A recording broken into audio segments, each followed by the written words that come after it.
highlights of the first round of World Superbikes for 2007. As the championship celebrates its 20th year of racing, the field for the 2007 season was set to be one of the most competitive ever.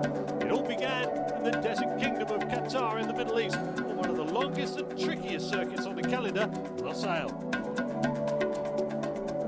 This year there will be 13 rounds in all, and just a week after the first round at Losail, the Superbike circus heads to Phillip Island in Australia, then returns to its historical starting point of Donington Park in Great Britain on April the 1st. After that is Valencia, Assen, Monza, back to the UK to Silverstone, then Misano in Italy, followed by Brno in the Czech Republic.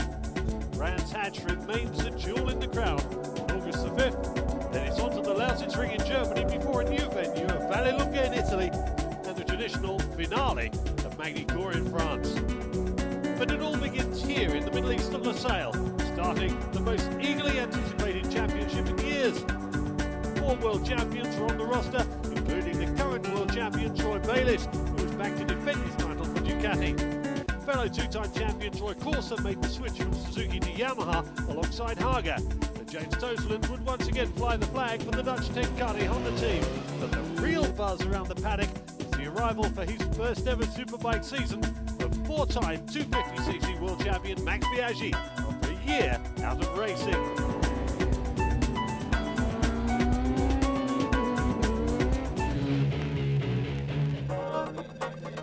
Max Biaggi joins the Belgian Alstari Suzuki team, who won the title in 2005 with Troy Corser. This year they've got an updated GSXR 1000, the new K7. Hope that Biaggi and Kageyama can recover the title back from Troy Bayliss and Ducati. The new Suzuki has a new chassis with new styling, making it slightly narrower. The engine's been updated to produce more top-end power, and it's certainly expected to be one of the fastest bikes on the track in 2007. Ignition system now Magneti Marelli. They begin the season with a twin Arrow exhaust system rather than the single exhaust from last year.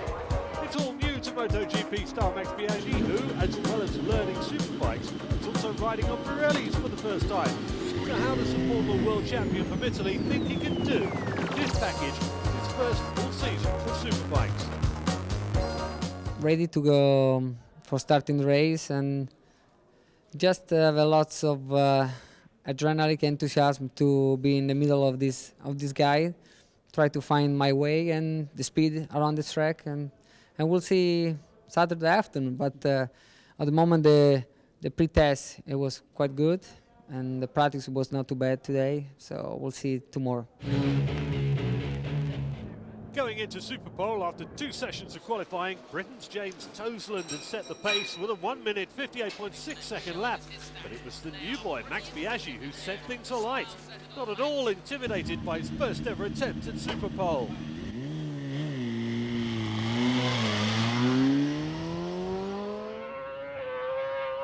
So, Max Biaggi, his first Superpole lap.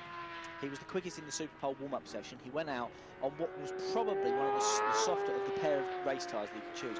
He ran the fastest lap of the session, then he ran the second fastest lap of the session, then proceeded to roll off another 3 or 4, pretty much as quick as anybody else could do. Not as quick as the morning qualifying session, but we've got to bear in mind the track gets slower in the afternoon. So far, this is a phenomenal lap, 0.6 of a second faster than Bayliss' best. This is impressive, and what a way to take it to Bayliss. He was 5th fastest in the second session at 1:59.4, and this is so far so good for Max Biaggi. He's come here to beat Bayliss, and he's on course at the moment here in the first opening salvo. The checkered flag for Max Biaggi, a 1:58.7, phenomenal lap by the new Roman Emperor. He is back, and back with a vengeance. Great lap.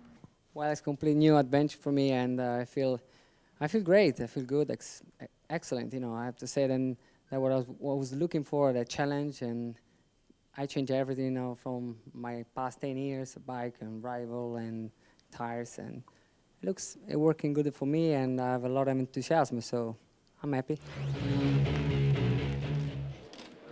That time meant the last 4 riders really had their work cut out.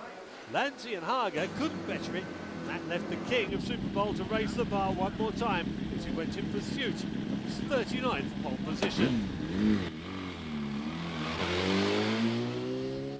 the King of Superpole, and it's all about bragging rights here at the start of the season. Corsa wants his rightful place at pole. And we could be seeing the fastest ever lap by a superbike at Qatar at this very moment. I think so. So Still then, 3/10 up, still 3/10, so it's still a very good lap.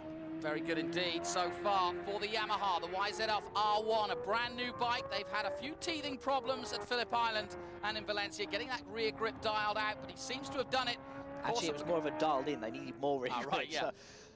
So they've dialed in rear grip, but that's obviously then caused a little bit of problems with the front, so it didn't have enough grip at the front. They've managed to get the balance back over the course of this weekend, and He is at the front, 0.322. He is pole position, the king of pole, and just a little bit of a hand wave there says it all. A royal wave from Troy Corsa.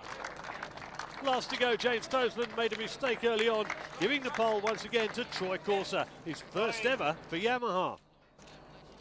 I actually tried to qualify just before that super pole and sort of rolled out there, maybe a little bit too slow. We're not too sure, and I went into turn 2 and it just come right round on me and I went down. It wasn't very big, but I trapped my hand under the bike and went straight to the clinic, put some ice on it. But it was all right for the one lap. You know, we used the race tyre then. I wasn't too confident with the qualifier after that, so not the race tyre that we're going to use tomorrow. A little bit softer than what we're going to use tomorrow, but bike's working great. You know, I've got to thank the Yamaha boys.